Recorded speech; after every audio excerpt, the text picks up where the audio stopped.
Bismillahirrahmanirrahim. Assalamualaikum warahmatullahi wabarakatuh. Waalaikumsalam warahmatullahi wabarakatuh. Puji syukur kita ucapkan kehadiran Allah Subhanahu wa Ta'ala karena dalam kesempatan hari ini kita dapat berkumpul dalam kegiatan diseminasi budaya positif, menyebarkan pemahaman dan penerapan budaya positif yang nantinya akan disampaikan oleh Bapak Rozi Kurniawan SPDI.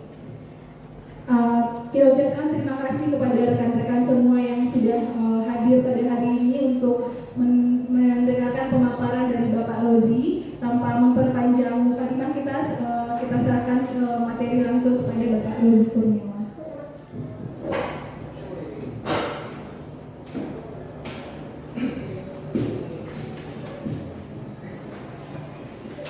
Bismillahirrahmanirrahim. Assalamualaikum warahmatullahi wabarakatuh. Waalaikumsalam warahmatullahi wabarakatuh. Sebelumnya terima kasih kepada Ibu Lydia sekaligus moderator yang telah mempersilahkan kami di sini dalam menyebarkan atau menyampaikan diseminasi modul 1.4 berkenaan tentang budaya positif, menyebarkan pemahaman dan penerapan budaya positif. Sebelumnya segala puji dan syukur marilah sama-sama kita aturkan kehadirat Allah. Alhamdulillah pada kali ini kita masih diberikan oleh Allah dengan semua limpah rahmatnya sehingga kita dapat berkumpul di ruangan yang sangat sejuk ini. Kemudian selalu menyampaikan salam, tidak lupa pula kita doakan mudah-mudahan selalu menyampaikan salam ini selalu dan senantiasa tercurahkan buat cucu pimpinan umat yakni Nabi besar Muhammad sallallahu alaihi wasallam. Baiklah, sebelumnya terima kasih bagi ibu-ibu dan bapak-bapak yang sudah berkenan hadir dalam kegiatan diseminasi modul 1.4 ini. Tapi sebelum kita lanjut kepada pembahasannya, kita sedikit explain dahulu. Tapi di sini kita tidak joget-jogetan. Nah, ini bedanya explain kita dengan yang kemarin-kemarin. Sekarang kita mencoba untuk menebak pikiran kawan. Nah, caranya nanti jika maka. Nah, ya, jika maka. Di sini kita ambilkan umpamanya dengan ini sudah kita ada 10 orang. Nah, jadi kita ambilkan dua-dua saja. Nanti kalau ditanya Bu Ami jika, maka Pak Alwan menjawab maka. Begitu juga dengan Pak Saiful nanti dengan Bu Awi. Kita mencoba menebak isi pikiran teman kita. Itu lagi. Nah, contoh. Nah, jika maka saja.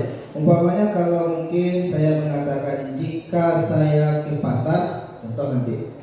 Mungkin saja Ani menjawab maka saya makan. Hubungan ke pasar dengan makan kan ada yang punya juga, tapi bisa saja. Nah, tapi bisa jadi yang berseberangan. Nah, jika saya ke pasar, maka saya belajar. Enggak nyambung. Nah, seperti itu. Oke. Silakan Bu Ani. Jika aku adalah rembulan.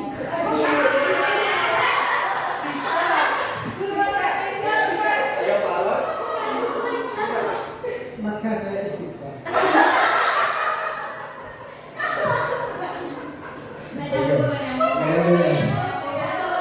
Harusnya kalau rembulan mungkin saja ya mungkin saja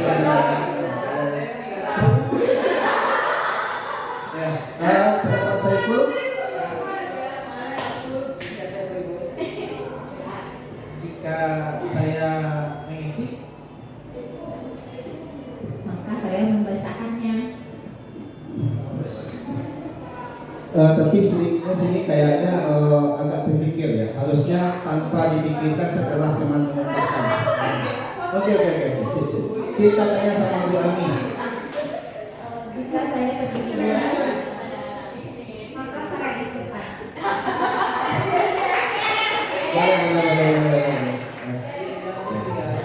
Bu Lydia.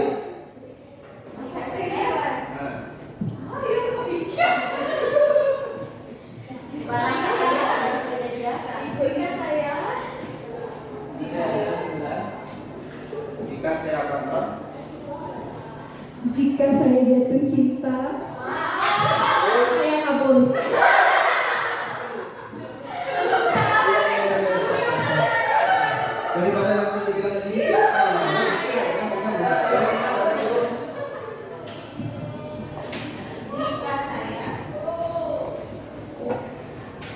Jika saya lapar, maka saya makan.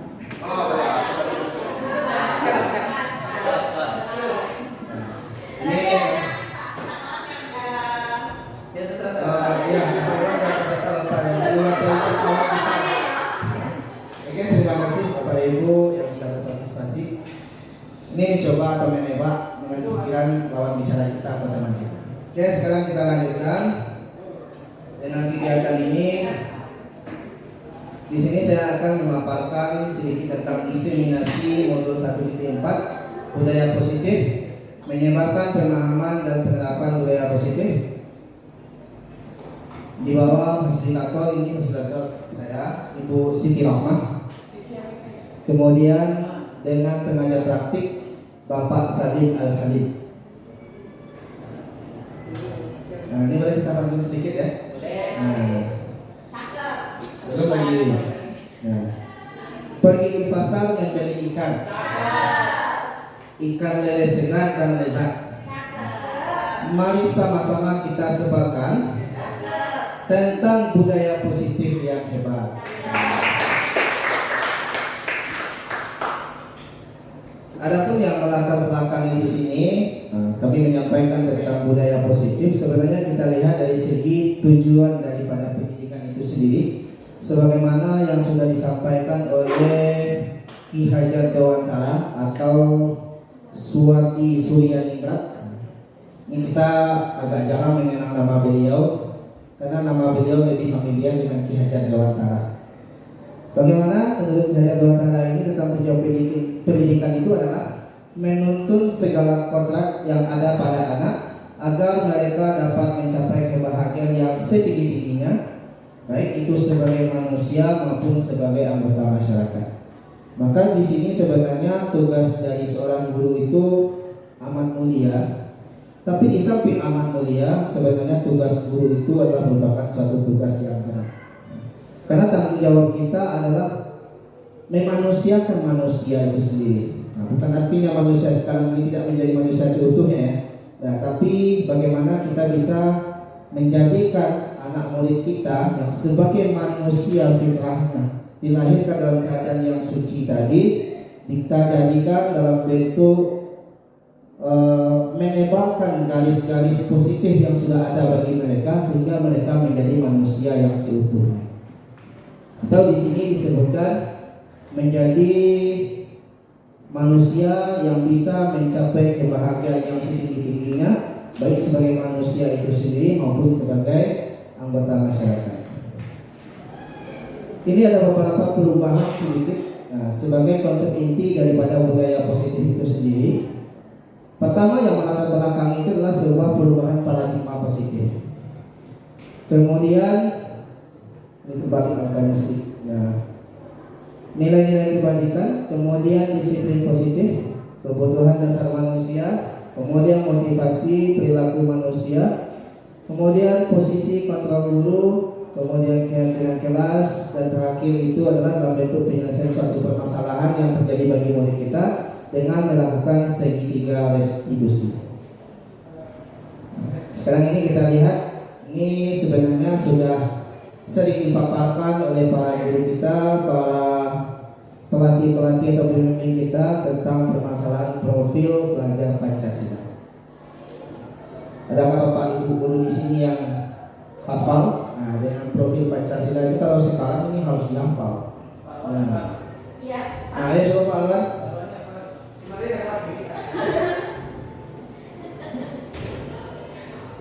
Profil pelajar Pancasila. Profil pelajar Pancasila yang pertama beriman, bertakwa kepada Tuhan Yang Maha Esa dan berakhlak mulia. Yang kedua mandiri. Yang ketiga bernalar kritis.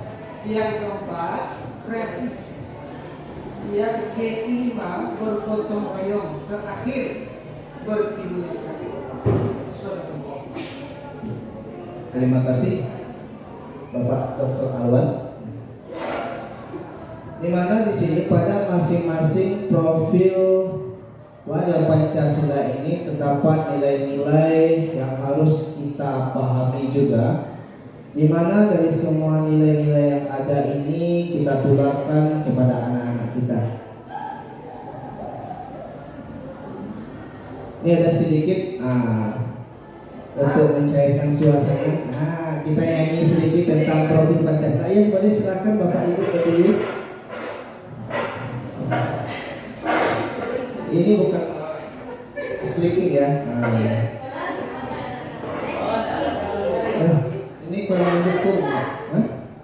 TikTok ini nggak Ya TikTok ini.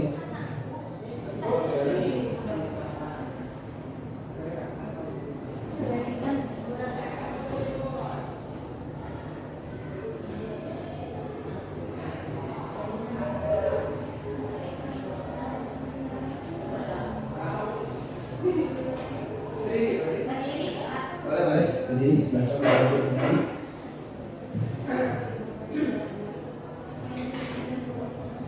Bisa berdiri ya.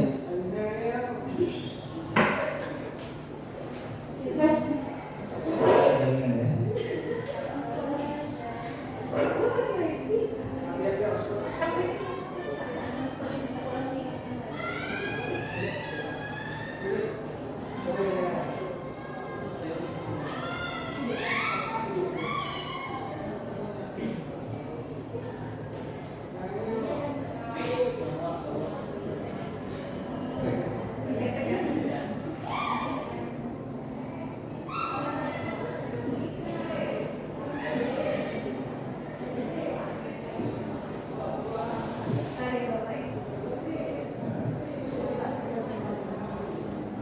Ini kalau bagi anak-anak SD gak banyak yang hafal bagi mereka, tapi dengan sebuah nyanyian-nyanyian.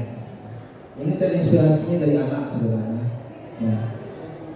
Sebab kalau dihafal dalam bentuk sebuah urutan, pertama beriman, bertakwa, agak susah. Tapi kadang kalau lewat nyanyian-nyanyian, itu lebih mudah memahami dan lebih mudah hafalnya. Nah, ya.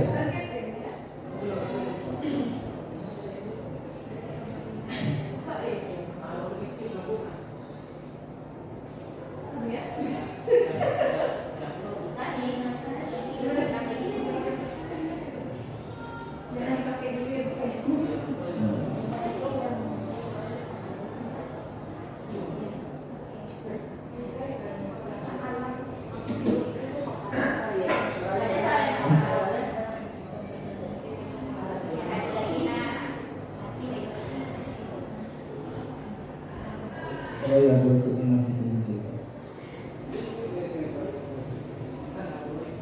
Silakan Bapak Ibu dicicipi snack yang sudah ada di depan kita masing-masing.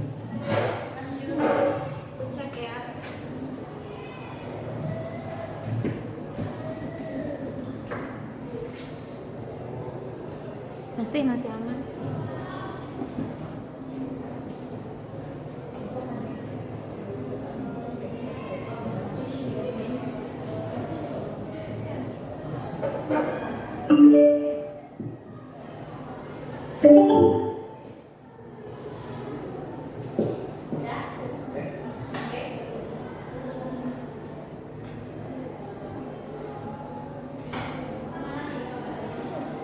Amin.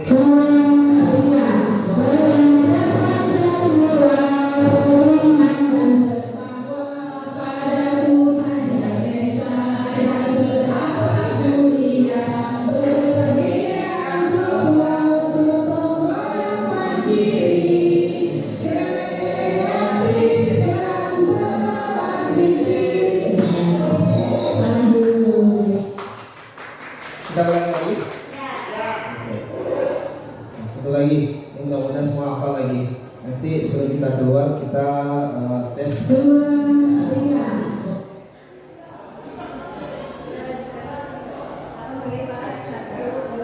Ya, satu.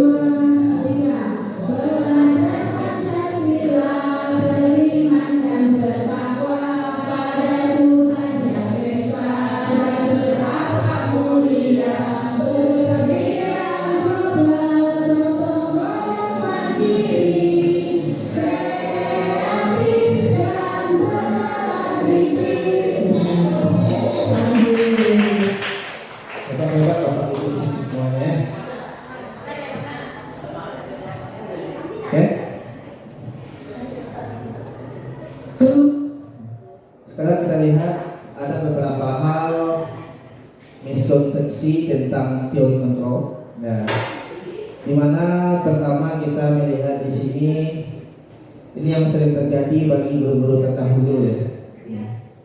Pertama itu ilusi sebuah guru itu mengontrol murid. Artinya kita menghendaki murid itu seperti apa, kita lah sebagai pilotnya yang akan memegang kendali. Maka murid yang seperti apa yang kita inginkan, nah itulah nanti jadinya. Tapi sekarang berbeda lagi, karena pendidikan sekarang tidak lagi berpusat pada guru, tapi melainkan adalah berpusat pada murid itu sendiri. Maka kerja seorang guru sekarang sebenarnya lebih mudah ketimbang kerja-kerja guru terdahulu. Artinya kita yang sekarang ini akan lebih bekerjanya sebagai fasilitator yang akan mengarahkan murid-murid kita sesuai dengan perkembangan potensi yang mereka miliki dengan menyesuaikan kodrat zaman dan kodrat alam. Kemudian kita lanjut yang kedua, yaitu bahwa ilusi, nah ini ya, semua penguatan positif, efektif dan bermanfaat. Artinya di sini dalam bentuk sebuah pemberian penghargaan atau reward. Kita sering memberikan suatu, kalau sedikit-sedikit berhasil anak, kemudian kita janjikan, apakah itu dalam bentuk, kadang kalau di rumah masih ada ya, pandai anak cuci piring dijanjikan kasih permen dan diberikan pensil, nah dan segala sesuatunya. Nah, harusnya biarkan mereka belajar dengan sendirinya. Nah, terkadang mungkin bisa jadi kita membolehkan artinya sebuah penghargaan atau reward itu sekali-sekali nggak masalah, karena itu penting juga sebagai memberi motivasi bagi mereka agar mereka lebih terpacu. Tapi kalau sudah berlebihan, makanya hal ini tidak diperbolehkan. Kemudian selanjutnya adalah bahwa kritik dan membuat rasa bersalah mampu menguatkan karakter. Kalau hal ini, kalau untuk zaman yang sekarang agak terbalik sedikit. Nah, kalau kita melihat kepada anak-anak kita yang sekarang ini cenderung ya, kalau mereka berikan sebuah dalam bentuk rasa bersalah ataupun penekanan, mereka cenderung membalik. Nah, maka hal ini juga harus kita perhatikan. Tak selamanya juga dalam bentuk sebuah kritikan itu dapat membangun. Makanya ketika mereka dalam bentuk rasa bersalahnya timbul, kita dalam bentuk memberikan pengayuman, bukan mempersalahkan mereka atau kembali menyalahkan diri kita sendiri. Ada juga. Nah, dengan membawakan ke diri kita. Nah, takutnya nanti hal-hal yang seperti ini karena tak sesuai lagi dengan zamannya, malah kita nanti akan menjadi sebuah bumerang kembalinya. Nah, kita akan setelahnya kita akan jadi lagi seperti orang tua yang diharapkan atau seorang guru yang dihormati lagi. Nah, sedikit-sedikit mempersalahkan diri sendiri ya, tidak baik, akan menjatuhkan wibawa kita sebagai seorang pendidik nanti ke depannya. Kemudian bahwa orang dewasa itu berhak memaksa. Nah, jadi kalau yang sekarang nggak bisa lagi karena kita sudah diberikan sebuah kebebasan. Walaupun kebebasan itu dalam bentuk hal yang terikat. Nah, yang tidak diperbolehkan adalah memaksakan suatu kehendak dari orang yang dewasa kepada adik-adiknya. Itu nggak boleh lagi sekarang. Atau memaksakan kehendak seorang guru kepada siswanya. Kemudian kita lanjutkan dalam bentuk sebenarnya apa itu yang disiplin positif itu sendiri. Kembali kita ini bertanya kepada bapak dan ibu-ibu yang berada di sini. Nah, kira-kira menurut Bapak Saiful, apa itu yang dimaksud dengan disiplin positif? Terima kasih Pak. Disiplin positif dari dua kata, disiplin dan positif. Berarti disiplin yang diartikan bagus. Ya, Pak. Terima kasih Bapak Yusra. Jawabannya hebat. Mungkin ada lagi yang menambahkan Bapak Ibu yang lainnya. Nah, boleh Bu Lydia?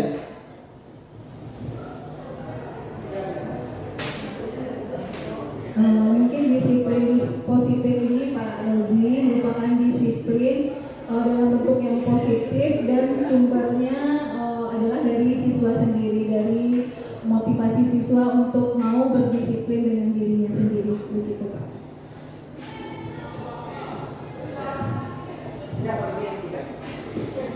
Terima kasih Ibu Lydia atas jawaban supernya.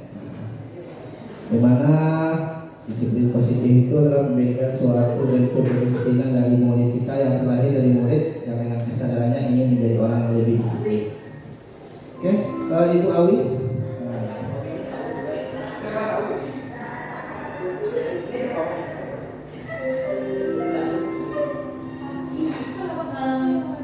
Menurut saya disiplin positif itu adalah kebiasaan peserta didik atau kebiasaan dari diri kita yang berisi tentang nilai-nilai yang kita yakini itu sebagai sesuatu yang baik.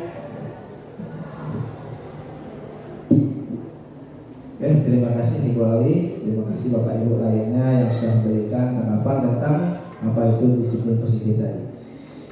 Lebih lanjutnya kita lihat di sini. Nah, kalau kita lihat dari semua singkatannya, disiplin itu artinya adalah belajar. Kemudian disiplin itu mengacu kepada disiplin diri yang memiliki tanggung jawab terhadap apa yang dilakukan berdasarkan nilai-nilai yang kita yakini, sebagaimana yang sudah disampaikan oleh Ibu Awi tadi. Kemudian sebagai pendidik apa tujuan kita? Nah, maka seorang pendidik tujuannya dari sebuah disiplin positif itu adalah menciptakan peserta didik yang memiliki disiplin diri sehingga mereka berperilaku yang mengacu pada nilai-nilai kebajikan universal atau memiliki motivasi intrinsik dalam perubahan perilaku ke arah yang lebih baik. Sehingga dari disiplin positif tadi dapat kita artikan adalah salah satu cara, bukan satu-satunya cara di sini, tapi adalah merupakan salah satu cara dalam penerapan disiplin positif yang bertujuan adalah untuk menumbuhkan kesadaran serta memberdayakan peserta didik tanpa imbalan penghargaan atau reward, tanpa ancaman atau hukuman. Itu yang disebut dalam bentuk sebuah disiplin positif. Kemudian ada beberapa lagi tentang miskonsepsi tentang makna kontrol tadi. Nah, sebagaimana yang sudah disampaikan pada yang di awal tadi, sini penerbangannya sedikit kita berikan, di mana dalam bentuk ilusi yang tadi, yang guru mengontrol murid tadi, pada dasarnya di sini disebutkan bahwa kita tidak dapat memaksakan sebuah kehendak kepada murid untuk berbuat sesuatu jikalau murid tersebut memilih untuk tidak melakukannya. Artinya ketika kita hubungkan dengan disiplin positif, kalau mereka tidak memiliki rasa kesadaran yang tinggi terhadap sebuah nilai-nilai kebaikan universal yang mereka yakini, mereka biasakan menjadi suatu kebiasaan yang baik, itu nggak bisa kita paksakan. Nah, itu belum dikatakan dalam bentuk sebuah disiplin positif. Tapi ketika mereka sudah dari hati nuraninya ingin berbuat sesuatu yang baik tadi menurut mereka yang mereka yakini, dan itu menjadi suatu kebiasaan baik bagi mereka, dengan arti kata mereka sudah menciptakan disiplin positif itu sendiri dalam diri mereka sendiri. Oke, kita lanjutkan di sini. Nah, ada paradigma stimulus dan respon yang kita gunakan dalam menuju sebuah pendekatan teori kontrol.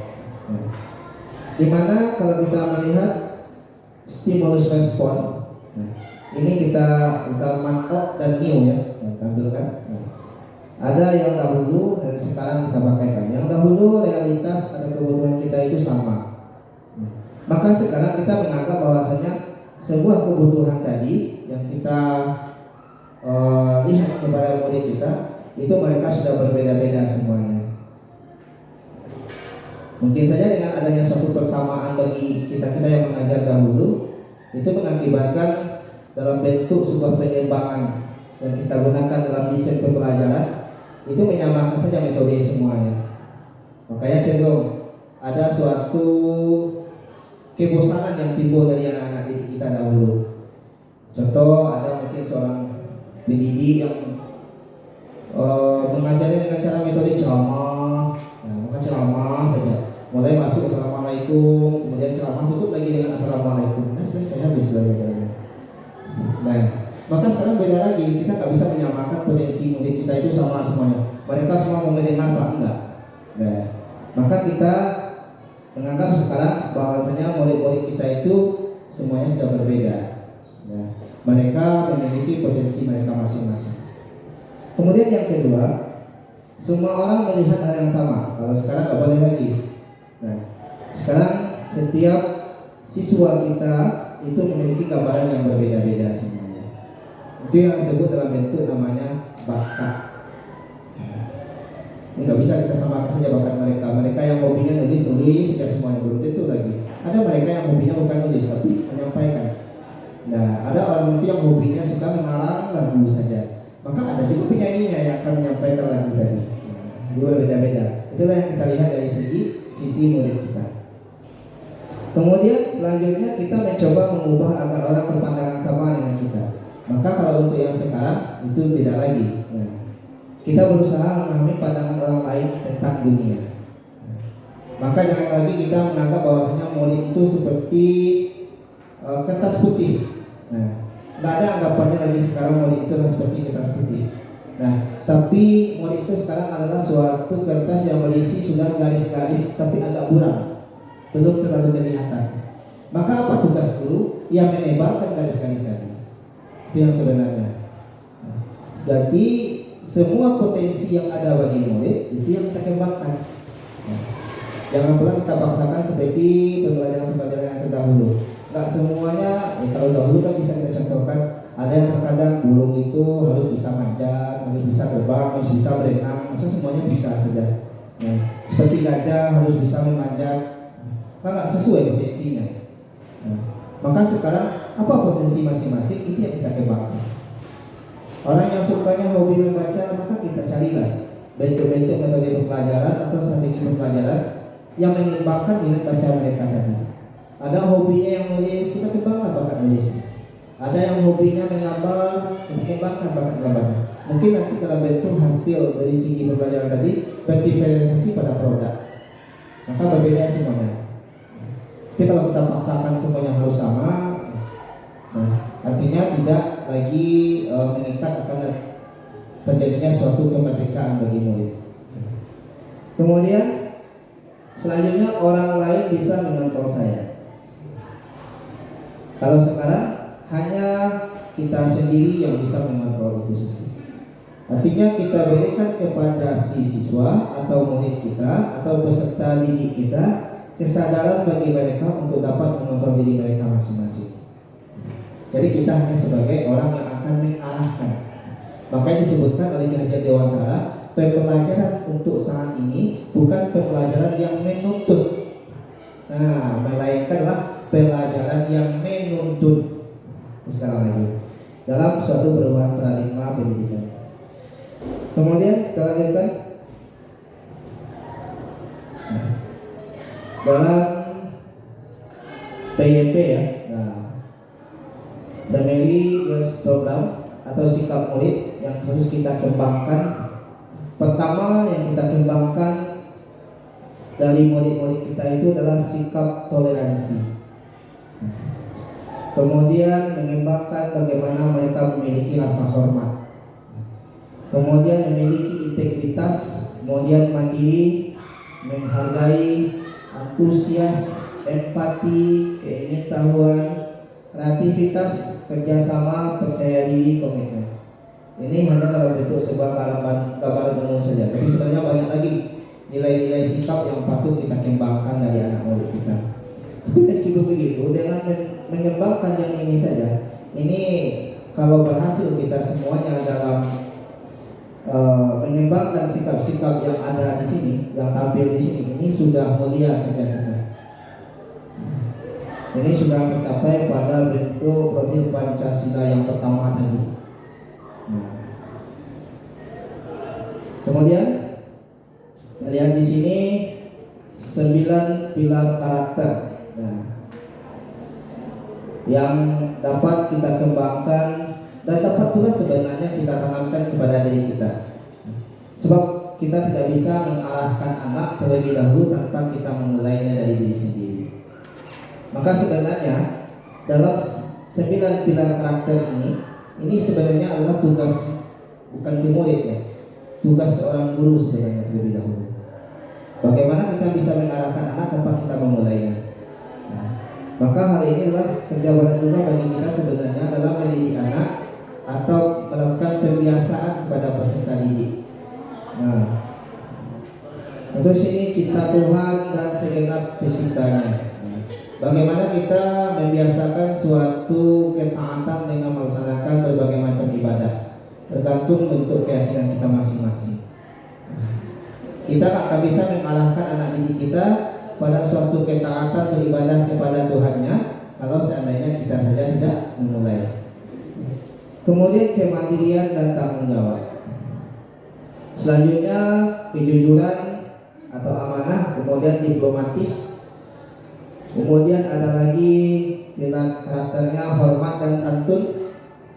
Ini kemudian ada lagi dermawan, ya, Bapak dermawan. Ini dermawan, suka menolong dan gotong royong.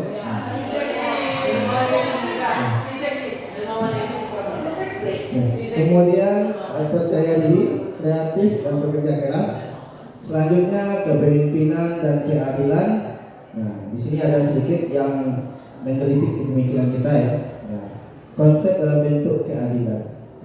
Kita keadilan itu kebanyakan hanya dalam bentuk membagi sama rata saja. Sebenarnya bukan itu yang adil, tapi menempatkan sesuatu pas pada posisi mereka masing-masing. Jadi kita jangan menganggap bahwasanya anak-anak yang jahat itu akhlaknya nggak baik semuanya, enggak juga. Nah, terkadang ada hal-hal yang mereka simpan yang tidak bisa mereka luapkan dalam bentuk sebuah caranya yang baik. Nah, maka di sana kita tempatkan posisinya. Oh, mungkin perlakuan kita sebagai anak-anak yang seperti ini dia kurang perhatian. Bagaimana nanti kita memberikan sebuah perhatian kepada anak-anak yang seperti itu?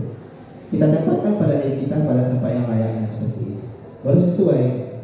Jangan terlalu memberikan dalam bentuk sebuah penghukuman yang sedikit salah langsung dihukum. Berarti itu kita tidak adil namanya.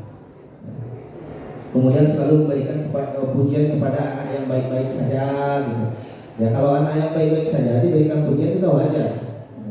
Tapi ketika anak itu yang kita kenal dalam bentuk pribadinya yang kurang baik, nah tetap juga selagi mereka memberikan perlakuan yang baik, walaupun tidak kepada kita ataupun kepada temannya, selagi kita menilai itu adalah sesuatu yang baik, berikan mereka pujian juga.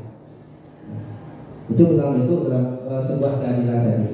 Kemudian baik dan rendah hati, selanjutnya toleransi, kemudian kedamaian, kemudian kesatuan.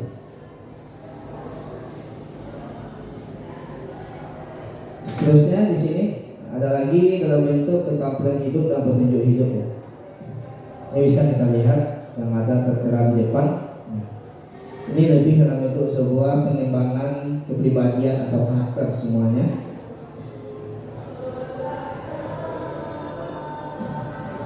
Ini yang kita sebutkan tadi.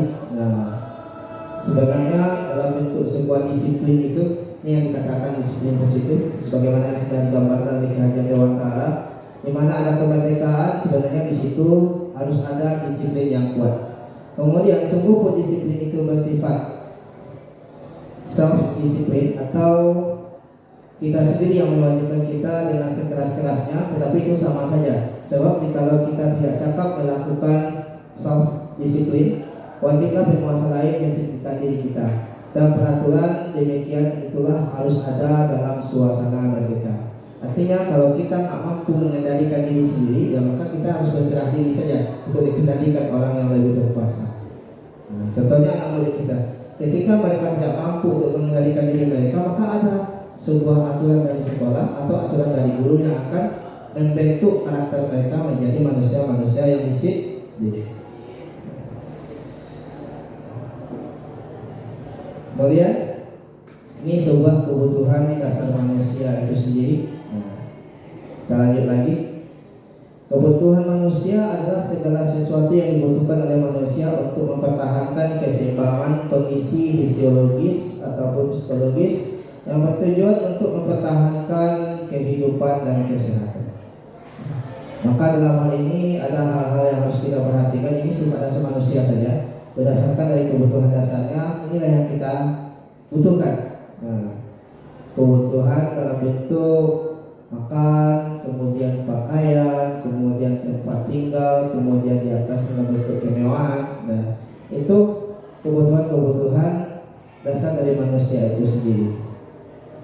Tapi hal yang akan berbeda nanti, ketika kita kaitkan dalam bentuk sebuah pendidikan, maka sebenarnya kalau kita lihat dari segi pendidikan, kebutuhan dasar manusia itu pertama adalah penguasaan. Di mana kebutuhan ini berhubungan dengan kekuatan untuk mencapai sesuatu, menjadi kompeten, menjadi terampil, sehingga diakui atas prestasi yang kita miliki. Anak murid kita juga butuh ini. Tapi terkadang kita kurang melihat dari sebuah keberhasilan yang sudah mereka wujudkan. Walaupun dalam bentuk sebuah penugasan, itu yang mereka mampu, yang itulah yang harus kita akui. Mereka hanya butuh sebuah pengakuan, oh hebat, dahulu kamu yang orang yang jarang bikin PR, sekarang udah pintar, sudah bisa bikin PR. Ya walaupun terkadang PR yang mereka bikin atau tugas yang kita suruh tak sempurna sebetulnya. Karena bagi mereka ya itu pencapaian mereka yang sudah maksimal ya. Karena kita harus menyadari mereka itu berbeda semuanya, dengan tingkat kapasitas kompetensi mereka, kemudian dengan bakat minat mereka, semuanya berbeda, potensi mereka berbeda. Maka sedikit perubahan yang dilakukan oleh murid, kalau itu pada menuju sebuah prestasi atau kebaikan, kita berikan sebuah pengakuan. Kemudian selanjutnya adalah bertahan hidup. Di mana bertahan hidup ini adalah komponen psikologis pada kebutuhan ini meliputi kebutuhan yang akan adanya suatu perasaan aman. Sudah jelas. Enggak pun kita ataupun murid, kita sama-sama membutuhkan yang namanya rasa aman. Jadi bagaimana kita bisa mengendalikan, menciptakan suatu lingkungan belajar yang nantinya murid-murid kita yang ada di dalamnya semuanya menikmati dengan pembelajaran yang kita lakukan, mereka aman di dalamnya semuanya. Kemudian ada lagi dalam bentuk kasih sayang atau rasa diterima, di mana kebutuhan untuk memberi dan menerima kasih sayang dan kebutuhan untuk merasa menjadi bahagian dari suatu kelompok. Kita contohkan di sini murid-murid yang kita anggap mungkin mereka itu anggaplah dalam konotasi mungkin bisa jadi orangnya agak bandel segala macam, mereka itu kan juga butuh kelompok. Maka kalau seandainya mereka berada pada lokal yang sama dengan murid kita yang lainnya, tetap mereka kita akui juga bahagian dari lokal atau kelas itu. Jangan mereka kita sisihkan. Dia masuk dalam bentuk adanya rasa kasih sayang dan rasa diterima dalam satu kelompok tadi. Bagi umpamanya teman-teman mereka tidak menganggap mereka itu ada, maka itu yang kita berikan suatu pemahaman. Yang mungkin saja mereka agak berbeda dengan teman-temannya yang lain, kita sampaikan teman ini dia memiliki sesuatu hal yang khusus, tetap perlakukan mereka pada selayaknya. Atau mungkin saja ada di lokal kita yang memiliki kelebihan khusus dari murid tadi, atau akal dia dalam bentuk anak ABK ya, anak yang berkebutuhan khusus. Mereka jangan diposisikan. Kita baurkan dengan teman-temannya yang lain. Itu adalah tugas seorang guru memberikan pemahaman kepada anak-anak kita yang lainnya. Kemudian kebebasan, mana kebutuhan akan kemandirian, kemudian otonomi, memiliki pilihan dan mampu mengendalikan arah hidup seseorang. Inilah yang disebut dalam bentuk sebuah kebebasan tadi. Anggap saja kita mencontohkan mereka dalam sebuah penugasan. Apa yang mereka mau? Yang penting kita mengikatnya dalam sebuah mungkin saja tema, mungkin yang kita ikat bagi mereka. Maka buat saja tema-temanya seperti ini, silahkan nanti berikan mereka kebebasan. Oh mereka maunya ini berpuisi, ya silahkan, asalkan tak lari dari tujuan pelajarannya. Selesai. Kemudian kita lihat lagi dari segi motivasi perilaku manusia. Kalau kira-kira sekarang kita menempatkan diri kita pada tempat yang mana ya? Kalau Pak Arwan yang mana?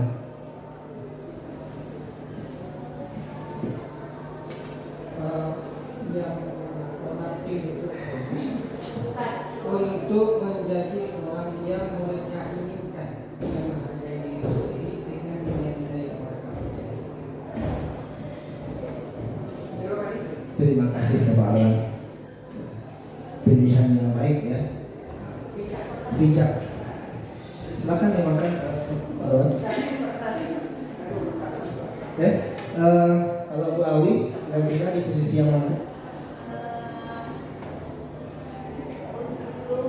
menjadi sama, untuk menjadi orang yang membanggakan dan menghargai diri sendiri dengan nilai-nilai yang mereka percaya. Sudah kok ini. Terima kasih Bu Ari atas videonya. Dalam motivasi sebuah perilaku manusia di sini kita lihat sebenarnya adalah pilihan yang amat sempurna. Nah, dengan pilihan yang terakhir ini, tapi terkadang kita nggak selalu berada pada pilihan yang sempurna itu. Nah, kalau Bu Lydia ada kasih tanggapan yang mana Bu Lydia?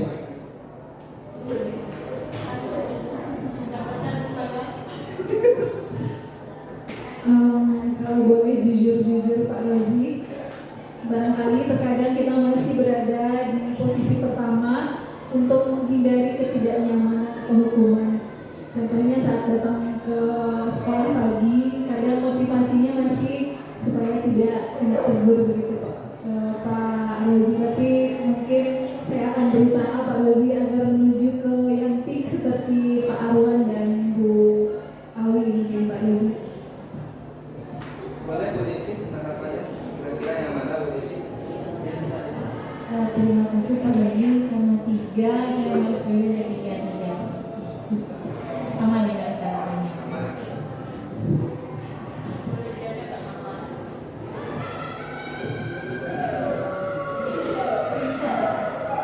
Terima kasih Bapak Ibu atas semua tanggapannya. Karena memang ya hidup itu sebuah pilihan. Nah, kita memilih pada tempat yang terbaik, tapi terkadang antara kita apa yang kita inginkan terkadang itu nggak sama dengan apa yang ada terwujud atau realisasinya di lapangan. Nah, tapi tetap semua orang itu berkeinginan pada posisi yang sempurna, sudah jelas. Sekarang kita lihat di sini. Nah, rupanya dalam bentuk yang tadi itu sebenarnya adalah motivasi internal ya. Rupanya pada pilihan yang disampaikan oleh Pak Arwan tadi. Pilihan yang sempurna Bapak. Nggak salah lagi kalau seorang dokter itu memang harus seperti itu. Pilihannya sudah tepat. Jadi rupanya dalam pilihan ketiga tadi untuk menjadi orang yang mereka inginkan dan menghargai diri sendiri dengan nilai-nilai yang mereka percaya.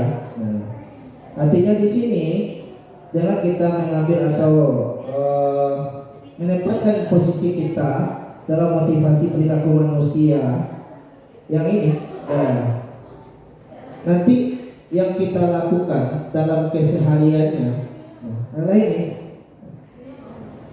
Maka apa bentuk perilaku yang harus kita hindarkan di sana? Hindari hukuman dan pemberian penghargaan yang berlebihan. Dengan cara menghindari hukuman dan pemberian penghargaan yang berlebihan, nanti itu akan meminimalisir motivasi eksternal yang datang nanti dalam diri murid kita sendiri. Baru nanti murid yang kita inginkan tadi mereka berada pada posisi yang seperti ini. Tapi kalau kebiasaan kita masih ini saja, dengan menghindari sebuah hukuman, kemudian ingin mendapatkan suatu penghargaan, maka belum mencapai pada tingkat kesempurnaan tadi. Kemudian kita lihat lagi, jadi apa pengaruhnya dengan yang dua tadi, atau yang nomor 1 dan nomor 2. Kita lihat di sini, rupanya mereka telah merupakan bahagian dari motivasi eksternal. Di mana kalau motivasi eksternal itu yang mempengaruhi dari luar, kita berperilaku. Nah, hanya untuk ini saja yang pertama. Maka apapun yang kita lakukan atau yang kita kerjakan, acuannya seperti ini nantinya. Kita menghindari ketidaknyamanan atau hukuman. Kita ingin rajin karena menghindari akan terjadinya suatu mungkin saja teguran. Kita ingin datang pagi supaya tidak lagi ditegur, tidak lagi disapa oleh pimpinan. Kita ingin menjadi seorang yang hebat, melahirkan karya-karya yang inovasi atau inovatif karena ingin mendapatkan sebuah pujian. Kemudian kita lihat di sini. Ya lihat, jadi kalau ingin memberikan suatu inovasi, kreasi, jangan kita mengharapkan suatu imbalan. Ikhlaskan saja karena Allah, maka kita akan menjadi pribadi yang sempurna. Oke. Sini kita lihat sedikit. Nah, ada lagi semacam bentuk permainan. Nah, dimana kita bisa membedakan apa itu yang hukuman, apa itu yang konsekuensi. Jangan speaking aja terus sekali. Nah, sekali kita speaking kita berarti Ingatan. Oke. Ini dia. Ini bisa langsung dibeli dia gimana nih cara yang dulu dia?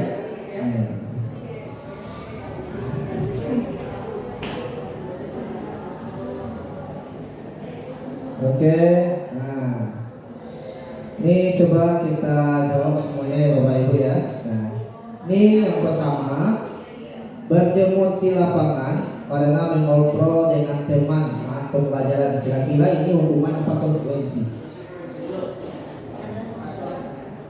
Pak Saiful apa? Berjemur di lapangan itu hukuman Pak. Oh, hukuman. Oke, Bulawi? Oke, bagaimana Pak Ibu semuanya? Sama? Oke, hukuman. Wah, ini baru layak sebetulnya menjadi guru ya. Nah, oke, pertanyaan yang kedua. Duduk di pinggir lapangan, tidak diizinkan bermain oleh guru piket karena mencederai teman saat bermain di lapangan. Ini maksudnya hukuman konsekuensi? Konsekuensi, oke. Yang ketiga, nah, berdiri di depan kelas dengan menjawab telinga sendiri karena tidak bisa menjawab pertanyaan. Oke, hukuman. Kemudian lanjut lagi untuk pertanyaan selanjutnya, lari mengelilingi lapangan voli karena terlambat dalam belajar olahraga. Konsekuensi. Apa sih itu? Konsekuensi olahraga. Oke. Nah, betul. Kemudian lanjut lagi, membersihkan tumpahan air di labor karena membawa minum. Nah, kita tanya langsung kepada ibu pengurus labor kita. Bagaimana ibu? Konsekuensi. Betul. Kemudian lanjut lagi, membersihkan WC karena mematahkan pensil kawan. Oke. Kemudian untuk pertanyaan terakhir, terlambat keluar saat jam istirahat karena terlambat masuk kelas dan ketinggalan pembelajaran.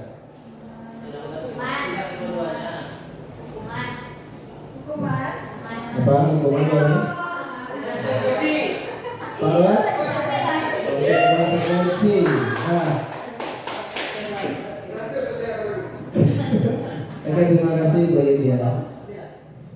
Nah, jadi di sini sebenarnya konsep disiplin itu, nah kita lihat itu tadi sekedar untuk melatih ganti speaking ya. Nah, oke, kita lanjutkan di sini. Ini jangan sampai kita menjadi identitas gagal ya.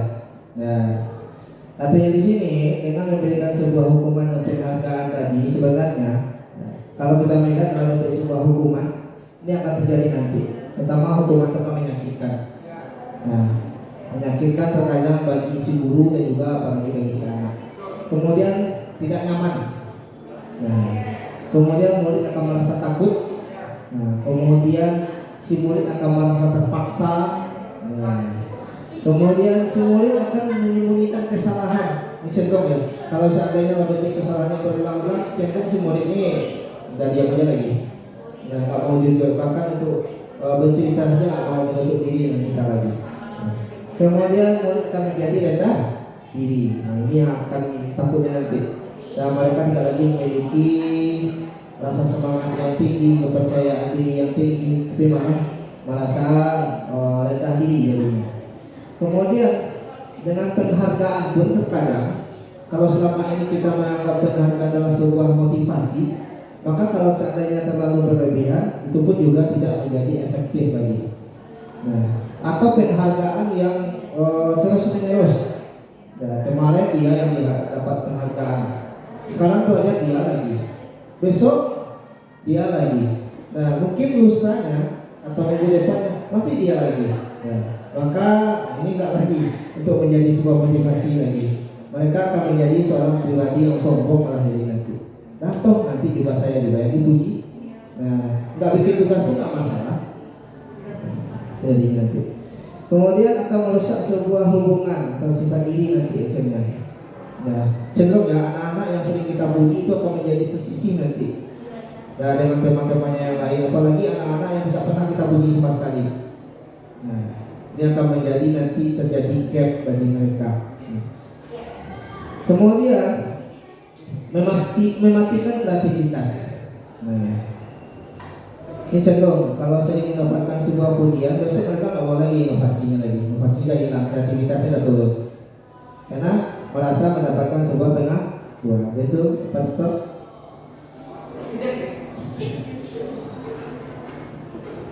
Oke, kita lanjutkan.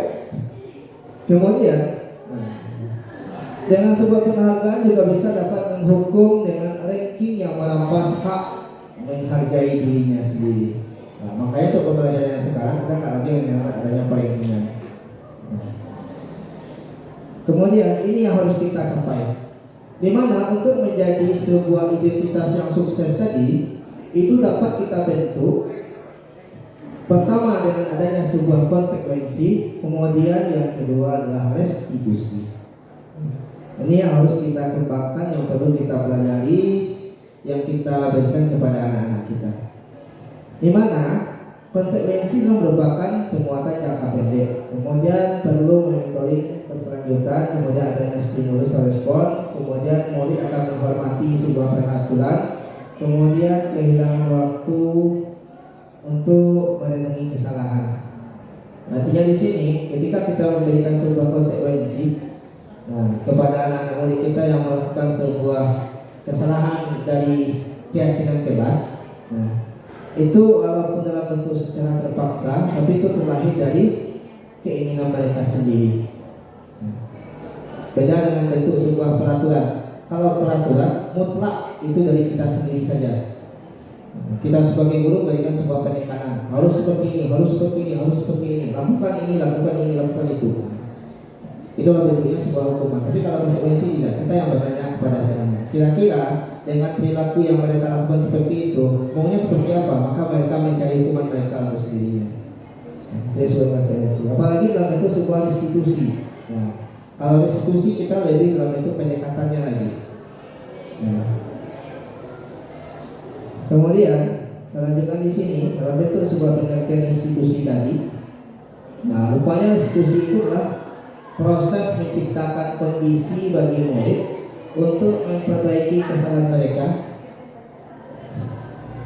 Kemudian ciri-ciri yang di sini, yang pertama bukan menebus kesalahan, kemudian adalah untuk belajar dari kesalahan itu sendiri. Itu adalah fungsi dari sebuah restitusi. Kemudian apa gunanya restitusi tadi lagi? Adalah memperbaiki hubungan mereka. Dari mereka yang hubungannya tidak baik, kemudian mereka akan kembali kepada kelompok mereka menjadi pribadi yang lebih baik. Kemudian selanjutnya ada tawaran, bukan paksaan. Karena kita memilihkan kepada si murid, mereka maunya seperti apa. Kemudian ada lagi restitusi menuntun, melihat ke dalam diri mereka dengan menciptakan rasa sadar terhadap murid-murid kita itu sendiri. Kemudian kita lanjutkan di sini. Ini yang disebut dalam bentuk langkah segitiga restitusi. Ini sebenarnya sudah terbiasa kita lakukan. Nah, cuma ilmunya saja yang baru kita dapatkan. Dengan arti kata, dalam bentuk sebuah pendekatan yang kita lakukan dengan segitiga restitusi yang harus kita perhatikan di sini, ini tidak mesti harus seperti ini lingkarannya. Nggak harus dengan pertama sekali kita menstabilkan identitas mereka terlebih dahulu, membuat mereka nyaman dahulu untuk sebuah bercerita atau memulai pembicaraan. Setelah itu kita lakukan dalam bentuk validasi tindakan yang kita tanyakan, mungkin kamu punya alasan apa untuk melakukan kesalahan itu. Nggak perlu sebenarnya. Jangan kita bayangkan kerangkanya mesti harus seperti ini, tidak. Boleh saja umpamanya kita dulu menanyakan keyakinannya, dan kira-kira kalau salahnya seperti ini, keyakinan kelasnya seperti apa yang pernah kamu langgar? Boleh saja, tidak masalah. Ya, boleh setelah itu kita stabilkan. Ya. Karena kalau umpamanya mereka itu anggap saja murid-murid kita yang keras, kan nggak bisa langsung kita tenangkan. Dan kita ingin juga cara permainannya seperti apa. Kita panggil dulu, kita tanyakan. Dan ketika mereka sudah mulai menyadari dirinya melakukan satu salah tadi, baru mereka akan tenang. Oh, baru kita ajak. Jadi nggak mesti harus urut-urutan. Boleh saja kita mulainya dari mana. Yang jelas segitiga restitusi itu ada semuanya.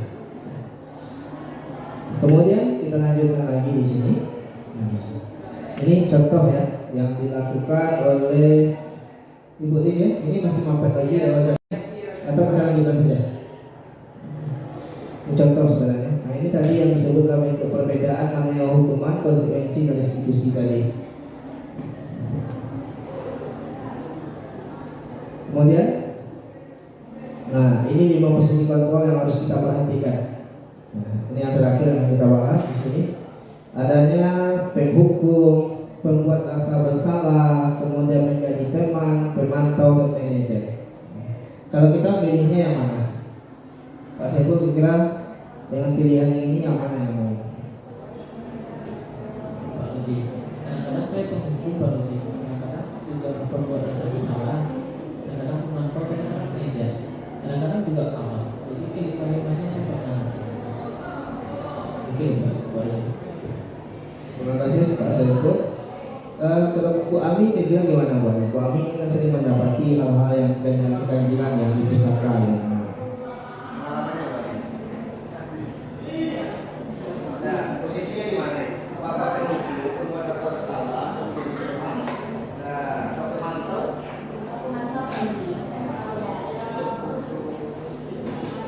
Terima kasih Bu Rahmat.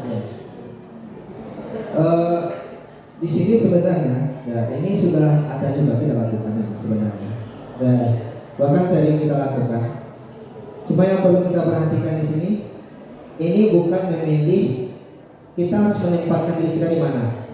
Nah, ini pilihannya nggak mutlak ya. Oh saya harus menjadi manajer, ya, boleh-boleh saja. Nah, karena ada saatnya kita bisa menjadi manajer. Nah, oh saya orangnya baru sebagai penghukum. Nah, karena di saat itu mungkin posisi penghukum itu lebih baik ketimbang yang lainnya. Maka ketika kita memposisikan guru di sini, kita itu sebagai apa? Sebenarnya ini juga tergantung kepada pertama bentuk permasalahan yang muncul, kemudian pelaku yang berbuat salah tadi, kemudian juga berpengaruh pada kondisi kita. Nah, kalau kita dalam keadaan yang moodnya nggak bagus atau banyak terjadi permasalahan, ya kita nggak bisa langsung menjadi manajer. Ya, mungkin itu akan mempengaruhi kita nanti menempatkan diri kita bisa jadi sebagai penghukum, bisa jadi pembuat rasa bersalah.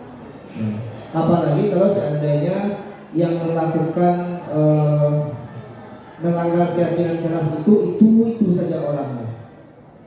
Kamu lagi, kemarin kamu udah, sekarang kamu juga lagi, besok itu kamu lagi. Nah, belum lagi lakukan salah dan dicap kan? Kemudian pada sini lagi, ini yang sebutkan tadi. Nah, contoh penerapan 5 posisi kontrol itu sendiri. Pertama penghukum, kemudian pemantau, kemudian teman, pembuat rasa bersalah, dan manajer. Ini sini ada beberapa bentuk hal-hal yang kita lakukan. Nah, bisa dapat dilihat saja di sini semuanya. Nah, ini sudah tadi. Nah, ini yang terbaik ya. Nah, yang disebut dengan manajer tadi.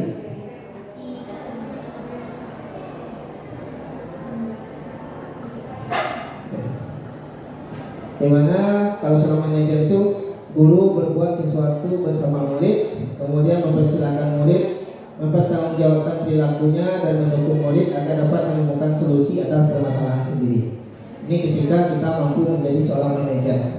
Kemudian juga mengacu pada institusi yang dapat menjadikan murid sebagai manajer pada dirinya sehingga dapat tercipta identitas yang positif atau berhasil pada murid itu sendiri.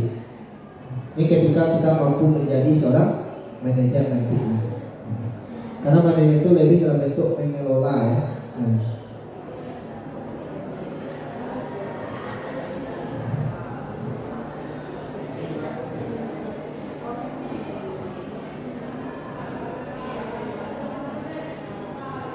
Sini mungkin lagi keyakinan kelas. Nah, yang kita sebutkan tadi, di mana keyakinan kelas itu sendiri sebenarnya adalah merupakan nilai-nilai kebajikan yang terlahir dari murid yang kita sepakati bersama, yang muncul dari murid itu sendiri. Nah, itu yang disebut dalam bentuk keyakinan kelas. Yang sering kita sebut dalam bentuk kesepakatan ya. Nah, kesepakatan kelas. Ini kegiatan yang membuat keyakinan kelas. Nah, ini kalau kita ingin nanti membuat keyakinan kelas ini bisa, atau Bu Rami juga bisa nanti membuat keyakinan perpustakaan ya. Nah, juga bisa kita jadikan sebagai laboratorium. Kita tanyakan bagi mereka, kamu maunya seperti apa pustaka ini? Mau seperti apa boleh dijadikan. Nah, jelas melakukan bentuk sebuah diskusi. Kalau tanpa diskusi nggak bisa. Nah, diskusi tentang peraturan, kemudian merumuskan peraturan itu menjadi sebuah keyakinan kelas. Kemudian kita tempelkan. Nah, baru dia nanti bisa dilakukan di kelas kita masing-masing. Atau mungkin Bu Aruna bisa juga dibikin labor. Ini bagi kita yang di rumah pun juga bisa sebenarnya. Nah, ini cara kita membentuk keyakinan kelas itu sendiri. Nah, ini langkah-langkahnya. Ini dia bentuk keyakinan kelas yang sudah saya coba membuatnya di lokal ya. Nah, bersama anak-anak. Yang jelas dari semua peraturan-peraturan yang mereka munculkan, kalau ada di sana mungkin penggunaan kata-katanya yang negatif, maka kita jadikan sebagai kata-kata positif terlebih dahulu. Nah, mungkin dalam bentuk jangan buang sampah, contohnya maka kita jadikan buanglah sampah pada tempatnya, jangan meliput, nah, mari budayakan budaya tertib, maksud saja. Yang jelas semua perkataannya jangan ada yang maknanya negatif. Nah, ini sebagai contoh bentuk penerapan segitiga distribusi tadi. Nah, itu salah. Ini sebagai contoh saja, sudah selesai dia. Ya, nah, ini sebagai penutup. Oke. Nah, ini sebagai penutup bagi kita semuanya pada hari ini dengan kegiatan kita bunga harum semerbak mewangi menyebarkan. Oh, ya, cakepnya. Oke. Tangan lagi. Nah, kompak-kompak semua ini. Oke, bunga harum semerbak mewangi menyebarkan aroma yang menyejukkan hati. Mari kita tanamkan budaya positif ini. Cakep. Agar kita jadi guru yang lebih berarti. Terima kasih bagi Bapak Ibu yang sudah ikut serta dalam kegiatan ini. Mudah-mudahan yang kita lakukan hari ini diberkahi oleh Allah. Kemudian semuanya menjadi ilmu bagi kita yang dapat kita tularkan kepada Allah.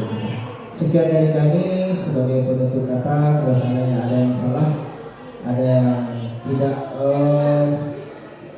bagus, yang tidak baik di hatinya, mudah-mudahan ini dapat dimaafkan. Yang jelas sesama manusia kita sering memaafkan, kepada Allah saya akan mengampuni. Sekian saja wilayah Taufiq Hidayah. Assalamualaikum warahmatullahi wabarakatuh. Kembalikan kepada Ibu Lydia.